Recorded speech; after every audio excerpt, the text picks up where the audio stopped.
जय श्री माता जी।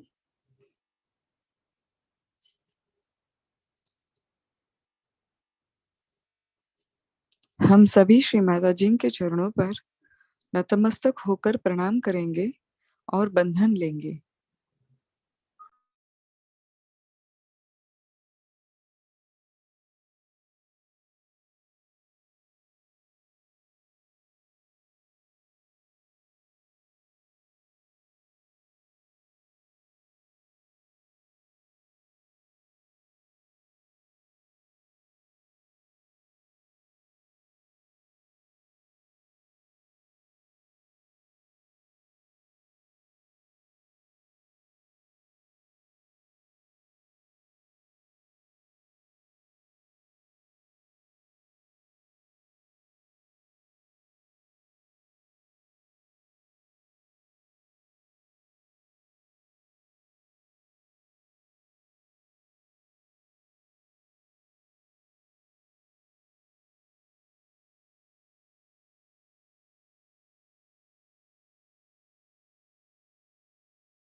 तीन महामंत्र और श्री गणेश मंत्र।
अब हम संतुलन करेंगे।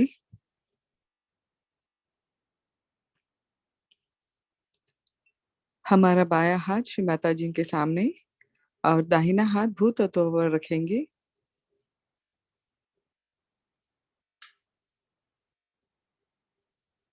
प्रार्थना करेंगे। श्री माता जी, कृपया हमारी इड़ा नाड़ी शुद्ध कर दीजिए।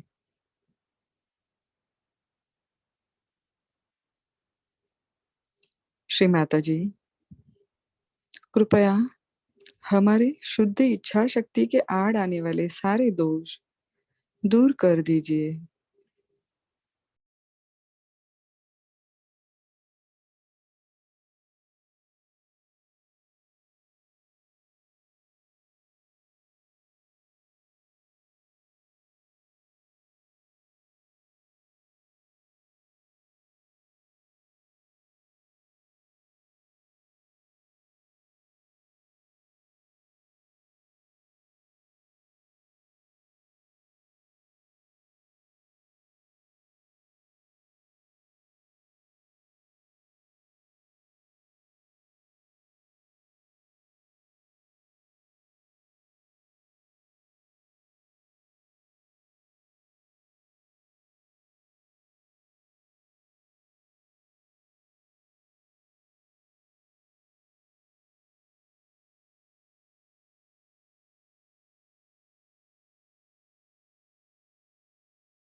हमारा दाहिना हाथ श्री माता जी के सामने रखेंगे। बायां हाथ आकाश की ओर करेंगे।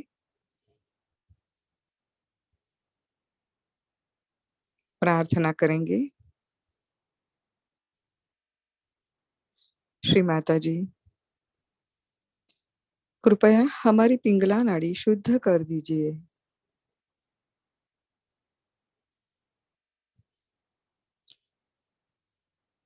श्री माता जी, कृपया हमारे कर्ता भाव के दोष दूर कर दीजिए।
हमारा बायां हाथ श्री माता जी के सामने करेंगे। हमारा संपूर्ण चित्त सहस्रार पर रखेंगे।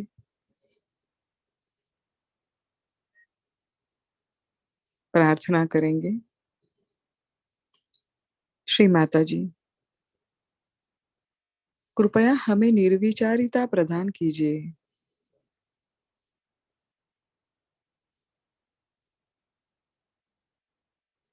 श्री माता जी, कृपया हमारा चित्त आपके चरणों पर स्थिर कर दीजिए।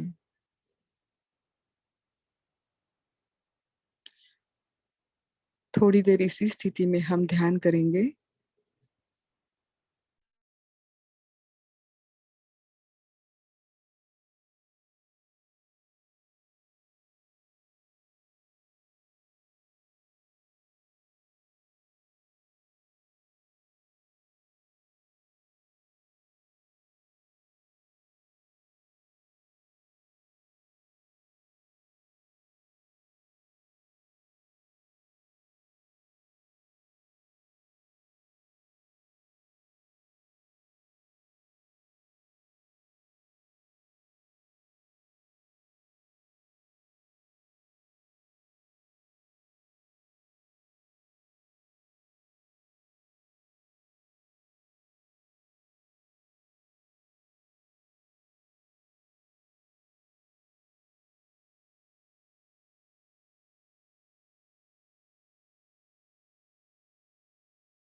इसी ध्यान की स्थिति में पूर्ण श्रद्धा एवं समर्पण भाव से हम श्री माता जी की अमृत वाणी ग्रहण करेंगे और उसके पश्चात थोड़ी देर ध्यान में रहेंगे।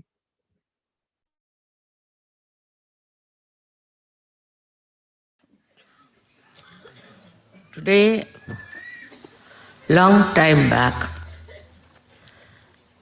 Christ was born. You all know the story of his birth and of all the sufferings he had to go through.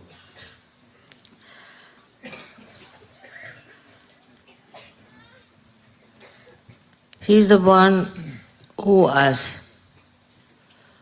given us a model of a Sahaja. For he didn't live for himself, in no way, but he lived for others, working out the Agya Chakra. You may be divine, you may be very powerful, but this world is so cruel that they don't understand spirituality. They don't understand the spiritual greatness. Not only that, but there are many factors which attack spirituality. They have always done it.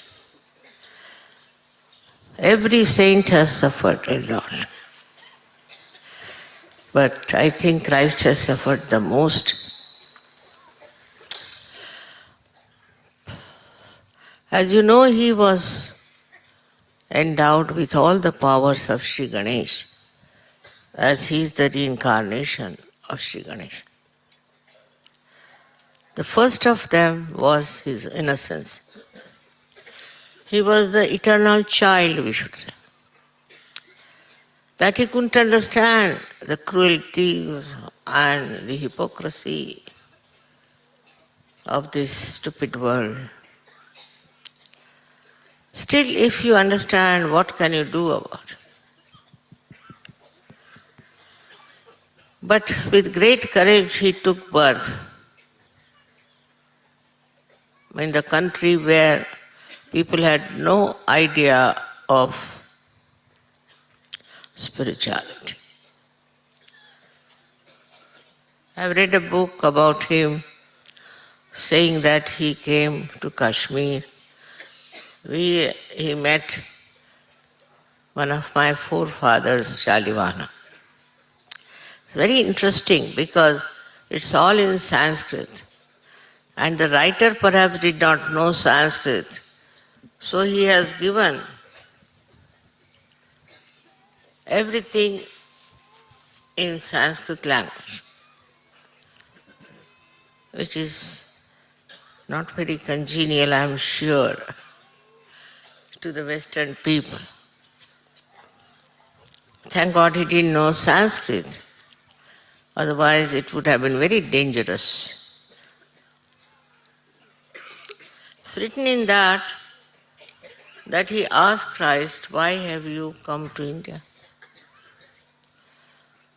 So he said, this is my country. That's why I've come here, where people respect spirituality. But I live among people who do not understand spirituality at all.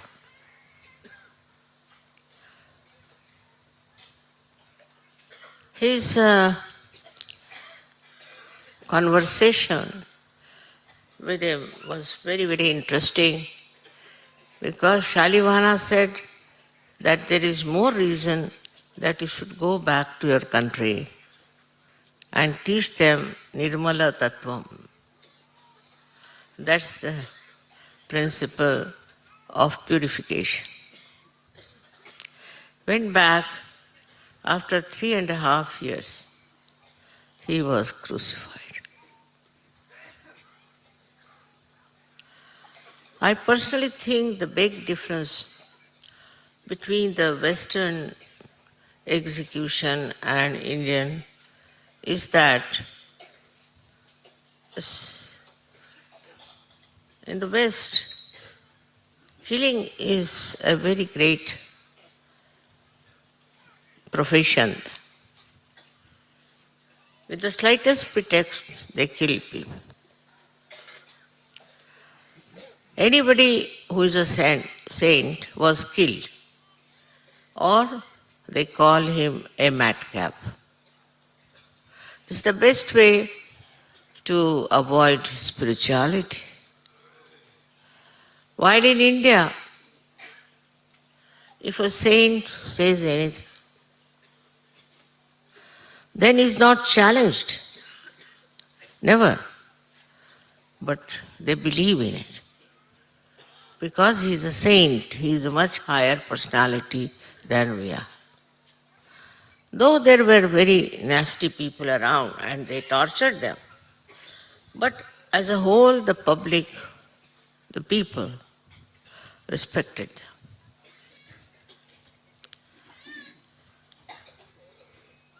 If there are false gurus, normally they don't stay in this country because they know they'll be found out. Also, they are so money oriented that they go to America or to some foreign countries and settle down there to make money.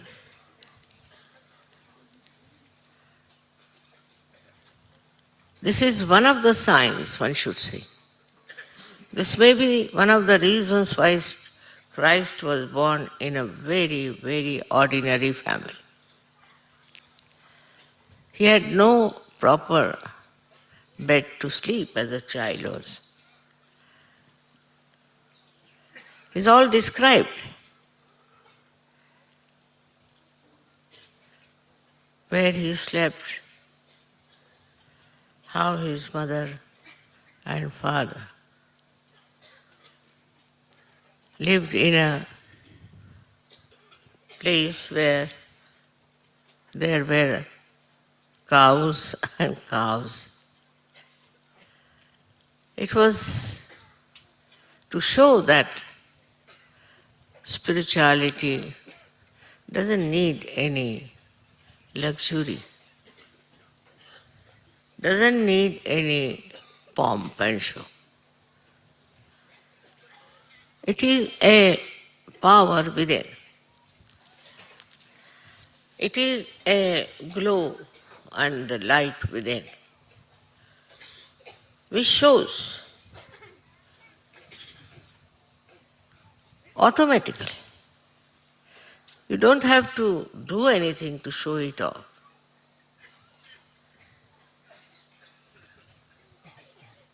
Such a person doesn't have any sense of money and other things as possessions.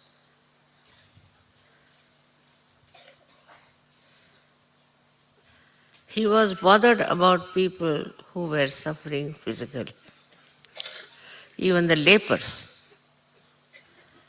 And he tried to cure them. He tried to help so many people who were sick physically. Because at that time there were no hospitals, no doctors. So his attention was drawn to people who were suffering physically. Also mentally he tried to prepare them. There are so many beautiful sermons on the Mount. In a way, that time, people were not so materialistic. So they listened to him. We can't say how many understood. It's very important that if you are not a realized soul,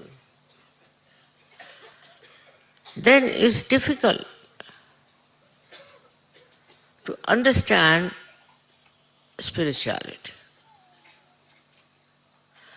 The one who is talking about spirituality and the one who is listening to is, both of them have to have minimum of realization. So from his beautiful life that I see, we have to learn that unless and until we are realized soul, we will be torturing the spirit of Christ. We have seen it's happening. All those who talk of Christ, he has said it very clearly. You'll be calling me Christ, Christ. I won't recognize you. Very clearly he has said it. I don't know why they didn't remove it from the Bible. It means those who will talk and preach and dress up to show off that they are spiritual in the name of Christ, he will not recognize them. It's as simple as that. And this time now, when is the last judgment, he is going to judge the whole world on the basis of spirituality, which means vibrations. His judgment has already started. I have seen it. You can see in so many countries, things are just disappearing. All their ego, all their aggressiveness, all their cruelties are being challenged. And those who did wrong in the war also are taken to task. So in the history also, those who have done wrong to any community, to any people, they all will be taken to task. They had no business to be aggressive on people and to torture them. This is what is Sri Ganesha's principle, acting through Sahaja.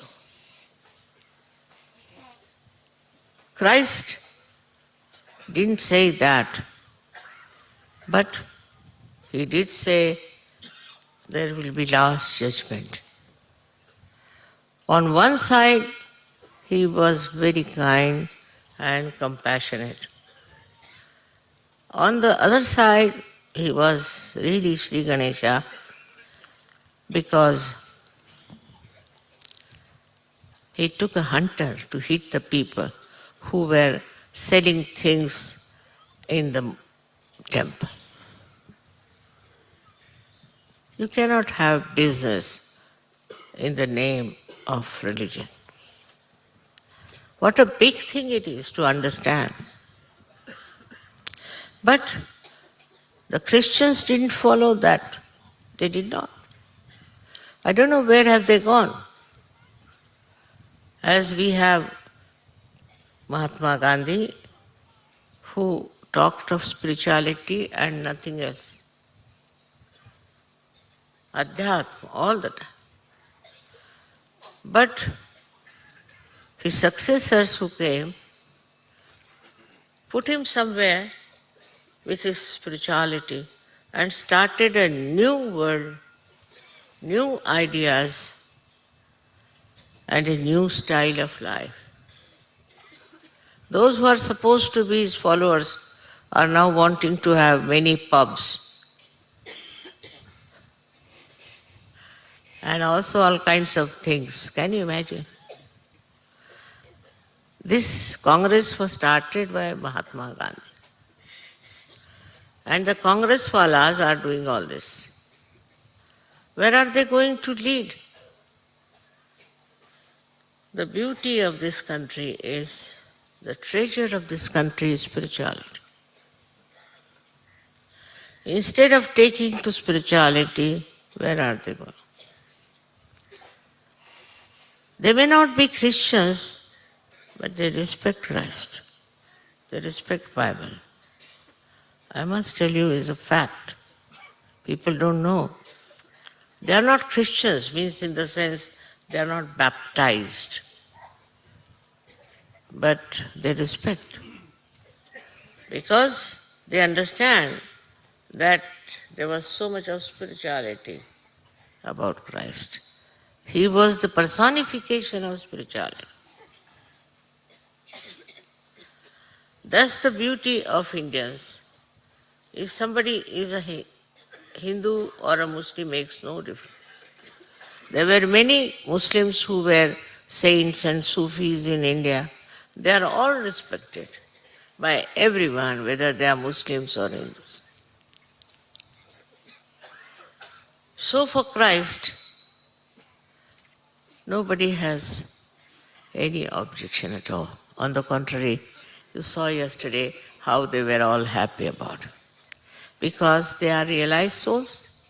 But even if they are not, in this country, Christ is very much respected. They can't understand. How can they scrutinize the life of Christ? How can they judge him? And how can they make vulgar films about it? This they can't bear it. Because the respect that they have for spirituality exists very much more than it exists outside. Because in the name of Christ, people have done such a lot of wrong, such a lot of killing has been done. All kinds of wrong things have been accepted. With all this, one doesn't understand how they have judged Christ. For example, what I know in England, I was shocked that if somebody dies, they drink. If somebody is born, they drink. Drinking is the only way they have relationships. How can you drink? I asked him. He said, why? Christ created wine. I said, when?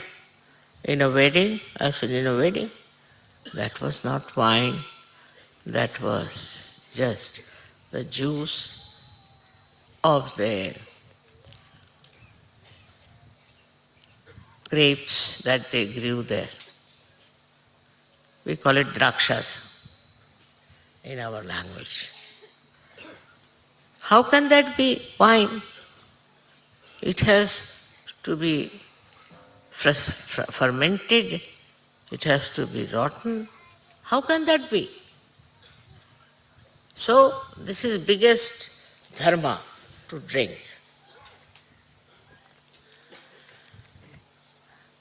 But in India we know, though nobody has said anything against drinking, but we know drinking is a sinful thing. You see it every day. Everybody knows that if you drink, you become absolutely out of your mind. There's nothing to be said on a religious platform, but everybody knows that what is drinking is. Not that people abroad don't know, they also know. But somehow it has become a fashion. Even in our country it has now been introduced, I don't know how, after independence, people have started drinking. Every party they drink. Also in the name of Christ on Christmas Day. It's such an insult to his beautiful, holy life. So when they came on this earth, perhaps all their powers of holiness were destroyed. The very good thing about Indians is that at least they respect. They respect a holy place. That is something good about them. And they know what is holiness is.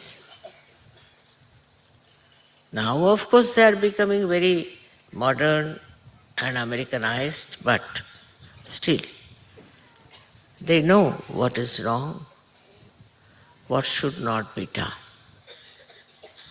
With Sahaja Yoga, now I am very happy to say that the foreign Sahaja Yogis also have become very beautiful.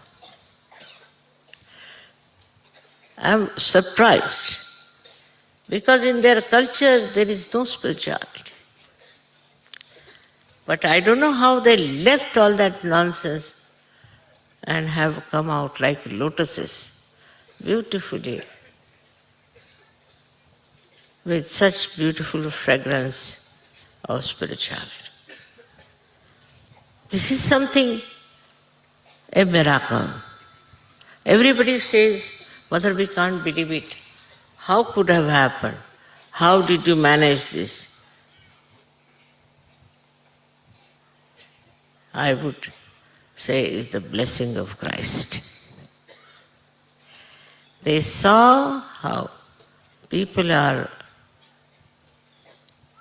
working out in the name of Christ in a very degraded manner, and they developed a kind of a awareness that definitely something wrong with this. This is not Christ. This is not his holy life they are depicting. It's something else. And that is how I think in the West there's a greater urge, greater ascending force. Yesterday somebody came and told me, Mother, there is no collective meditation. I was very happy to hear that. What is most important is meditation in Sahaja. No doubt about it. But the foreigners do meditation much more than Indians do, very surprising. And foreign men and women are very highly equipped, I must say, as far as spirituality is concerned. Especially Russians. I was surprised that in America, they told me, Mother, these Americans are not surgeons. I said, why? They don't have that respect for you. They don't meditate. Those who do not meditate are not Sahajogis. I said, I agree. And they make all the Americans to meditate. I don't know why in these Eastern Bloc people, Bulgarians and Russians and all these Romanians, how they have taken to Sahaja Yoga so much. Of course, they had the curse of communism on them. Maybe that they felt that they have missed something in life and they went deep down into themselves, and that is how they have achieved it. But I have to tell Indians that they have to meditate. Indians have one or two very bad qualities, and that is one of them is groupism. For example, if they are Brahmins, they will sit together. If they are Kayasthas, they will sit together. If they are Baniyas, they will sit together. If that is not so, then by another name they will group together. This is the worst curse of my country. Because once you start grouping together, you can never see the good of others and you can never see the bad of yourself. This grouping together can bring a lot of problems in this country.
जय श्री माता जी।